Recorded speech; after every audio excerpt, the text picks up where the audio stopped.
तपाईँहरूले उठाउनु पर्ने जति आवाज र दिनुपर्ने जति दबाब दिन सक्नु भएन जस्तो लाग्छ। तपाईँलाई लाग्छ?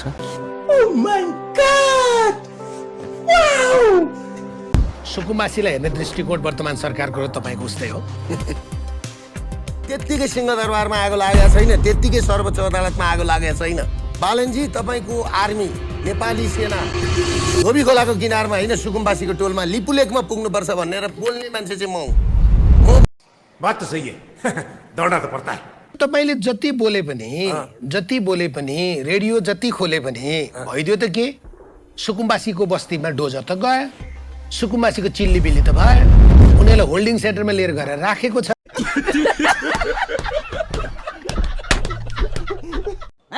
ये क्या हो गया? ये क्या सुन रहा हूँ मैं? अहिले यो नयाँ सरकार आउँदा पनि सिंहदरबार सर्वोच्च अदालत जम्मै विध्वंस आगो लगाएर आयो। बालनकै नेतृत्वमा भएको यहाँ कसैले होइन भन्छन्, म भन्छु। कभी कभी लगता है कि पुनीच भगवान है। नेपाल तपाईँको घरको सम्पत्ति होइन। एक ठाउँमा पनि 1 इन्च पनि भारतको जमिन नेपालले मिचेको छैन। राष्ट्रघाती भन्छन् प्रधानमन्त्रीले संसदको रोस्टमबाट बोल्नु हुँदैन थियो, तर त्यहाँ बोल्ने काम भयो। कसको हितको लागि, कसको पक्षमा? यो नेपालको अहितमा, नेपालको विपक्षमा यत्रो देशद्रोही कुरा गर्दा यो कसको पक्षमा के का लागि बोलियो? कसलाई सुनाउन खोजेको? नेपाली जनतालाई हेप्न त योभन्दा बढी हेप्ने सिंह प्रशासन कमजोर होइन, सुन्न पनि पर्यो। जिक्कै माया तमलाई आई लभ यू। प्यारी समझ गई। नदी हिँड्दाखेरि कहिले चाहिँ भारततिर पसेर हिँड्यो, कहिले नेपालतिर पसेर हिँड्यो। अब त्यही नदीलाई सिमाना मान्दाखेरि के भयो त भन्दाखेरि भारतको जग्गा नेपालतिर पनि आयो, नेपालको जग्गा भारततिर पनि गयो। पाएको त्यही हो। मान्छेले बेचेको मिचेको भन कि के हो? होइन नेपालको जग्गा खोलाको दोष छैन। खोलाको के दोष? खोला त उसको आफ्नो हिँड्ने बाटो हो, आफ्नो धर्म हो, हिँड्छ होइन। महावीर पुन्जीलाई भेट्यौँ, जो मान्छेले जिन्दगी नै असल कामको लागि मात्रै बिताएको छ क्या। मजा आयो। नेपालले पनि भारतको के अरे भूमि मिचेको छ भन्नुभयो नि त उहाँले, त्यो गलत भयो क्या। अब कहाँनिर चाहिँ मिचेको हो त, कहिले मिचेको हो होइन, कति सेना अथवा सशस्त्र अथवा कुन तरिकाबाट चाहिँ त्यहाँनिर परिचालन भएर नेपालले भारतको भूमि मिचेको हो त भनेर भनिदिनु पर्यो नि त उहाँले। त्यही हो हाम्रो।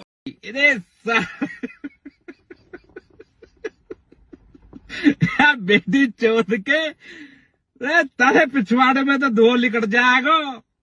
कभी बहम पाल रहे हो बेटा? नेकपा एमालेका सांसदहरू देशको पक्षमा, लोकतन्त्रको पक्षमा, शान्ति सुव्यवस्थाको पक्षमा, सुशासन र विकासको पक्षमा सङ्घर्ष गर्न गएका हुन्थ्या, आवाज उठाउन गएका हुन्थ्या। मरना क्या भोसड़ी के? मरना तेरे को डर नहीं लगता? के बनाएको छ त्यो छानबिन समिति के अरे सम्पत्ति शुद्धिकरण निवारण सम्बन्धी के बनाएको छ क्या? त्यो आयोग कि समिति के हो? त्यो कुनै संवैधानिक आयोग समिति केही पनि होइन। ज्ञानेन्द्र शाहले माघ 19 गतेको कुभन्दा पछि जसरी विरोधीलाई फसाउनका लागि सोकल्ड आयोग बनाएका थिए, संवैधानिक निकायहरू छँदैछन्, कानुनी निकायहरू छँदैछन्, राज्यका स्थायी निकायहरू छँदैछन्। हुँदै नयाँलाई छानबिन नगर्ने, सेनालाई छानबिन नगर्ने, खोइ कसलाई छानबिन नगर्ने, केपी ओली र रमेश लेखकलाई फसाउने अथवा पुराना पार्टीका मान्छेहरू जसलाई पर्छ तिनीहरू जसलाई चाहिन्छ त्यसलाई फसाउनका लागि यो आयोग बनाएको। फेरि पनि म भन्न चाहन्छु, यस्ता आयोगलाई हामी मान्यता दिँदैनौँ। अरू कसैले बयान दिए पनि म चाहिँ बयान दिन्न। त्यसमा सम्पत्ति विवरण भरेर म पठाउन जे गर्न सक्छ गरोस्।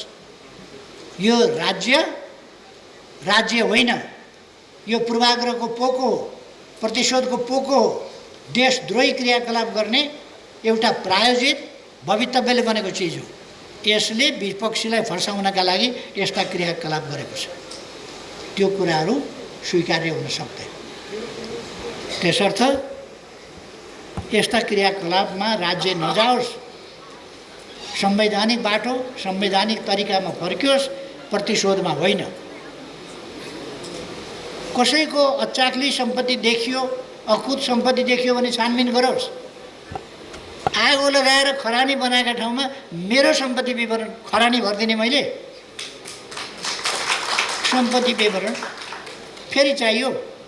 आगो लगाएर पुगेन सम्पत्ति विवरण, खरानी छ उठाएर लैजा सरकार।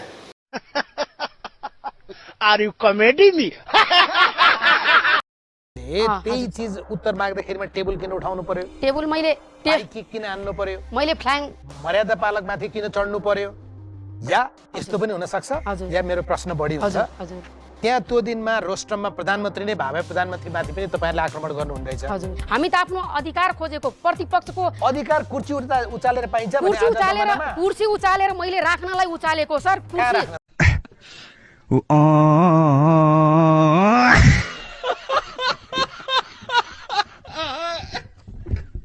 ये फंस गया सी। तपाईको एउटा फोटो आयो नि हैन पुरा, त्यो त एआईले बनाएको सर। मैले यसरी गरेकै छैन। नारा लगाउनलाई हात यसरी उठाएको हो। हात यसरी कसले उठाउँछ? नारा लगाउन हामी विद्यार्थी हुँदा नारा लाउँदा त यसरी लाउँछ। मैले त्यसरी समझ रहे हो ना? विश्वकर्माले आफ्नो संशोधन फिर्ता लिन नचाहनु भएकोले ये क्या हो गया?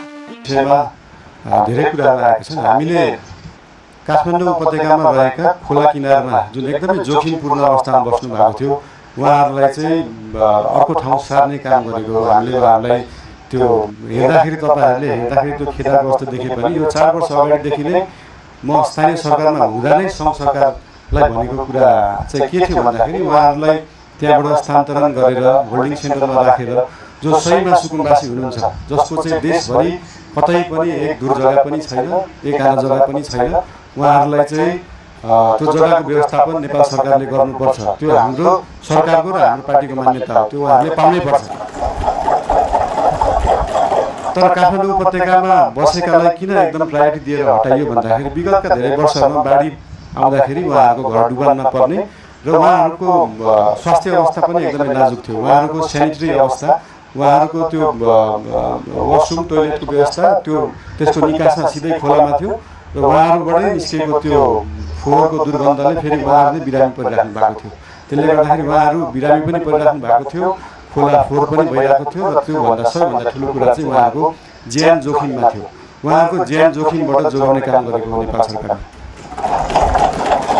र जहाँसम्म उहाँहरूलाई जग्गा व्यवस्थापन गर्ने कुरा छ त्यसको निम्ति भूमि सम्बन्धी हाम्रो समिति पनि बनिसकेको छ। हाम्रो मन्त्रालयले काम गरिरहेको छ, 2-3 मन्त्रालयले यो विषयमा काम गरिरहेको छ। अस्ति अर्थमन्त्रीज्यूले पनि यही आर्थिक वर्षभित्र हामी यो गर्छौँ भन्नुभएको छ।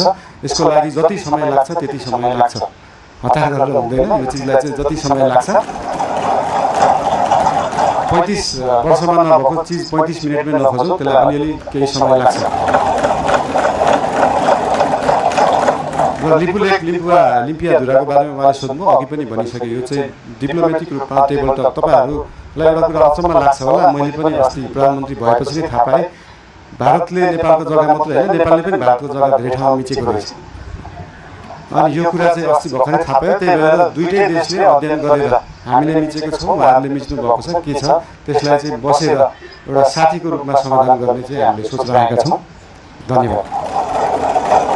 सहकारीको विषयमा पनि सोध्नु भएको थियो। सहकारीको विषयमा पनि अहिले एउटा कोष खडा गरेको छ र बाहिर न्युजमा आए जस्तो नेपाल सरकारको पैसा गएको मात्रै जस्तो देखिन्छ। हामीले सहकारीबाट उठाएको पनि पैसा छ। अस्ति लास्ट विकको रिपोर्ट हेर्दाखेरि 3 करोड जस्तो सहकारीबाट उठाइएको थियो, 50-60 लाख जस्तो दिएको थियो। यसको मतलब सरकारको पैसा गइरहेको होइन, हामीले सहकारीहरूबाट उठाएरै उहाँहरू पीडितहरूलाई पैसा बाँड्ने हो। त्यसमा कुनै पनि कन्फ्युजन नराख्न अनुरोध गर्न चाहन्छु।